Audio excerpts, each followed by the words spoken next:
Hi friends, இந்த வீடியோவில் வந்து நம்ம என்ன பார்க்க போகிறோம் அப்படின்னு கேட்டிங்கன்னா, இப்போ வந்து 10 நாட்கள் முடியல நம்மளோட கூலி திரைப்படம் வந்து எத்தனை கோடி வந்து வசூல் செஞ்சுருக்கு அந்த ஒரு விவரத்தை பற்றி அந்த வீடியோ டீட்டெயிலாக பேச போகிறோம்.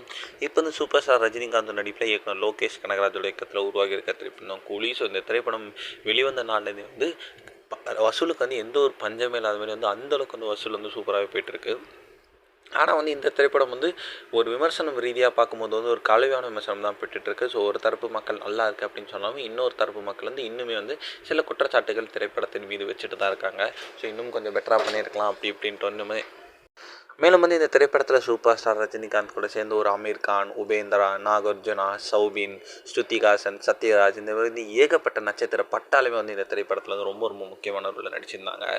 சரி, வந்து இப்போ வந்து 10 நாட்கள் முடியல நம்மளோட கூலி திரைப்படம் வந்து கிட்டத்தட்ட வந்துட்டு 490 கோடி வரைக்கும் வந்து வசூல் செஞ்சுருக்கு அப்படின்ட்டு சொல்லப்படுதுங்க. ஸோ முதல் 4 நாட்களில் வந்து கிட்டத்தட்ட வந்து 80 கோடி பர் டே அப்படின்ற அளவுக்கு வந்து சூப்பராக வந்து ஒரு ஆவரேஜாக கலெக்ட் பண்ணிட்டு இருந்துச்சு. ஆனால் வந்து போகும் நாட்களில் வசூல் வந்து ரொம்பவே குறைஞ்சிட்ருக்கு அப்படின்னு சொல்லலாம். ஸோ 500 கோடி வந்து இந்த வாரத்துக்குள்ளே அடிச்சிடும் அப்படின்ட்டு எதிர்பார்க்கப்படுகிறது. ஸோ என்ன நடக்குது அப்படின்னு வெயிட் பண்ணி தான் பார்க்கணும்.